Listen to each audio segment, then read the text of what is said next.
अल्लाह के पाक महबूब सल्लल्लाहु अलैहि वसल्लम ने दूसरी हदीस पाक से बात फरमाओ, हज़रत सैयदना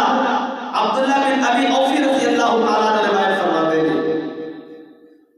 अल्लाह के पाक रसूल सल्लल्लाहु ताला अलैहि वसल्लम ने इरशाद फरमाया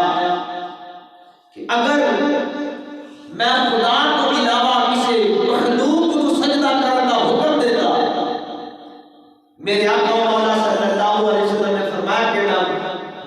औरतों को हुक्म देना से भी अपने शौहर को सजदा करें। कितनी बड़ी बात है, कितनी बड़ी बात है कि रब के सिवा अगर किसी को सजदा करना जायज होता, मेरे आका की हदीस है, इमाम नबिया सल्लल्लाहु अलैहि वसल्लम ने गुलाम हज़रत अब्दुल्लाह बिन औफी रज़ियल्लाहु ताला अन्हु फरमाते हैं कि मैं अल्लाह के पाक रसूल को सुना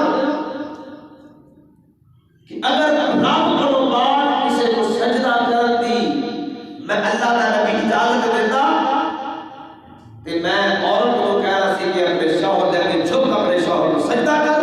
क्योंकि अल्लाह के अलावा किसी को सजदा नहीं किया जा सकता। लिहाजा सजदा के मर्द को नहीं है, लेकिन औरत का हक बनता है कि सारी जिंदगी अपने शौहर के ताबेदारी में गुजार दे। सामीन मोहतरम में इस बात का इंतजाम ही बढ़ गया।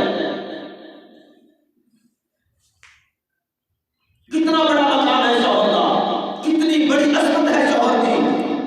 कितना अल्लाह तबारक व तआला ने इनाम अता फरमाया है शौहर को।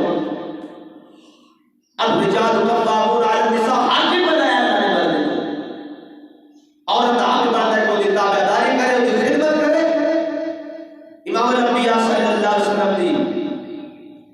तीसरी हदीस पाक से बात फरमाओ, हज़रत इमाम अहमद अनस रज़ियल्लाहु ताला अन्हु रिवायत फरमाते हैं, अल्लाह के पाक रसूल सल्लल्लाहु ताला अलैहि वसल्लम ने इरशाद फरमाया, अगर मखलूक को सजदा करना दुरुस्त होता, मैं औरत को हुक्म देना सी कि वो अपने शौहर को सजदा करे। फरमाया कि मर्द दे जिस्म दे विच सर ते बालां तो लैके पैरां दे तलवियां तक अगर जख्म हो जान, उन्हां जख्मां दे विचों पीप लहू खून निकले, और उस जख्मां नूं कपड़े दे नाल नहीं अपनी ज़बान दे नाल साफ करे, अल्लाह के पाक रसूल ने फरमाया फिर भी शौहर का सही माने हक औरत नहीं अदा कर सकती।